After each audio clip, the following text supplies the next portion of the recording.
गांव रामनगर एक छोटा सा गांव था, जहां पहले इस गांव में हरे भरे दरख्त, बहते हुए तालाब और हरे भरे खेत थे। वही इस साल की तपती गर्मी ने इस गांव का मानो जैसे नक्शा ही बदल दिया हो। गर्मी के कारण तालाब, पेड़ और खेत सूख गए। तपती धूप और गर्म लू दिन ब दिन तेज होती जा रही थी। ऐसा लग रहा था जैसे सूरज आग उगल रहा हो। गर्मी के कारण लोग सिर्फ जरूरी काम होने पर ही घर से बाहर निकल रहे थे। इस गांव के बीचों बीच एक ठंडी शरबत की दुकान थी, जहां ये दुकान खाली पड़ी रहती थी। वहीं इस बार की तपती गर्मी सबको यहाँ खींच लाई। यहाँ सुबह शाम बूढ़े बुजुर्ग और कामगार जमा रहते और अपनी गर्मी को इस शरबत से ठंडा करते। अरे इस बार की गर्मी ने तो हद ही कर दी है। एक हफ्ते से एक बूंद भी पानी नहीं है। खेत सूखे पड़े हैं और बिजली भी दिन भर में सिर्फ 2 घंटे आती है। हाँ रे चौधरी, तो सही कह रहा है। ये गर्मी तो हम गरीबों पर आग की तरह बरस रही है।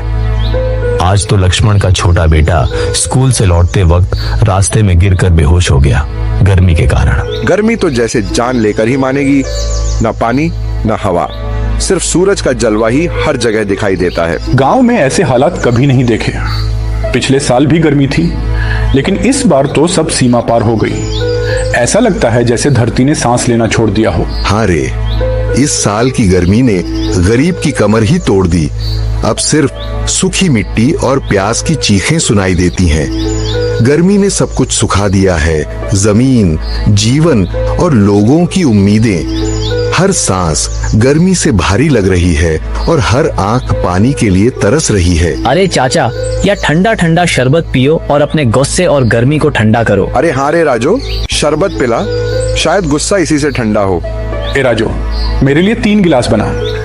1 गिलास से मेरी गर्मी खत्म नहीं होगी। गांव में हर घर तपती धूप और गर्म लौ से परेशान था। उन्हीं में से एक घर लक्ष्मण का भी था। लक्ष्मण अपनी पत्नी राधा और बेटी रोशनी के साथ रहता था। लक्ष्मण गांव-गांव जाकर सब्जियां बेचने का काम करता था। ऐसे ही एक सुबह लक्ष्मण सो रहा होता है कि इतने में लाइट चली जाती है। अरे राधा, तुमने पंखा क्यों बंद कर दिया है? मैंने पंखा बंद नहीं किया है, लाइट ही चली गई है। एक तो जिंदगी में सुकून ही नहीं है, इतनी गर्मी ऊपर से लाइट चली गई। कब ये गर्मी जाएगी और जिंदगी में सुकून आएगा? राधा, तुम सब्जियों पर पानी छिड़क दो, मैं फिर निकलता हूँ सब्जियाँ बेचने। घर में पानी खत्म हो गया है। हर सुबह 3 किलोमीटर चलकर पानी लाना पड़ता है। कल तो मैं गिरते गिरते बची।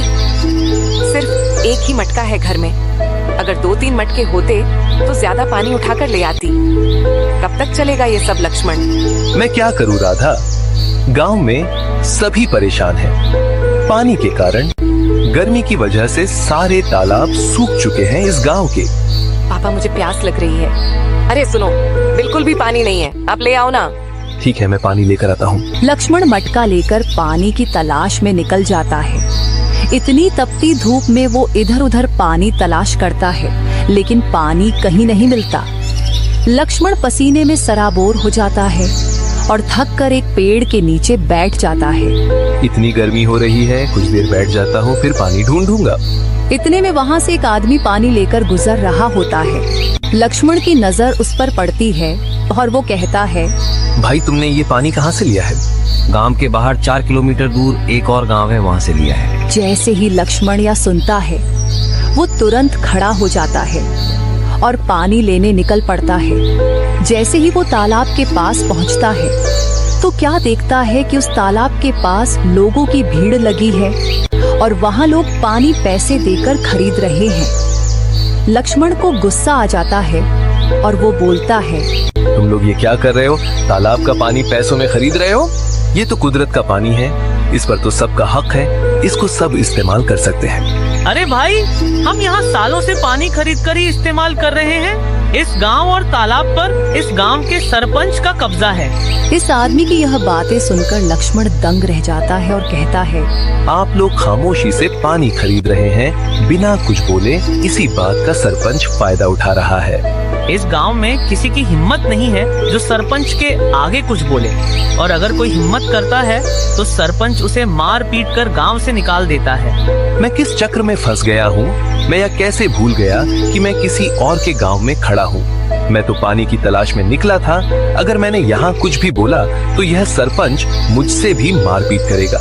मुझे पानी लेकर निकलना चाहिए। अगर यहाँ से पानी नहीं मिला तो इस गर्मी में मारे मारे फिरना पड़ेगा।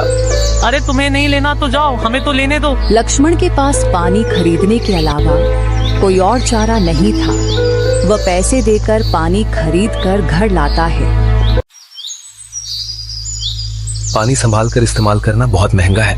महंगा है क्या मतलब? मैं पानी पैसे में लाया हूँ। हद हो गई है। क्या पानी भी पैसों में मिलेगा?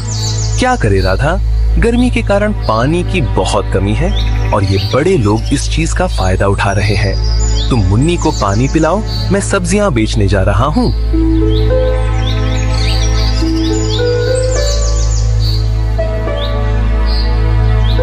इसी मुरझाए हुए चेहरे के साथ लक्ष्मण पहले अपनी गाय को पानी पिलाता है, जो गर्मी और प्यास की शिद्दत से पानी की राह देख रही थी, और फिर सब्जियां लेकर काम पर चला जाता है।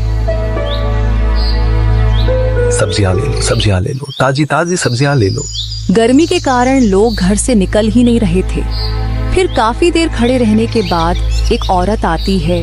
कैसे हो लक्ष्मण भाई? तुम शाम के समय आ जाओ ना सब्जियां बेचने। देखो ना कितनी गर्मी हो रही है। 1 मिनट भी पैर नहीं रखा जा रहा जमीन पर। ऐसा लग रहा है कि जमीन आग बरसा रही है। बहन, मैं शाम में नहीं आ सकता, अंधेरा हो जाता है। हाँ ये तो है। अच्छा ये बताओ, आलू किस हिसाब से दे रहे हो? 30 रुपए की 1 किलो आलू है।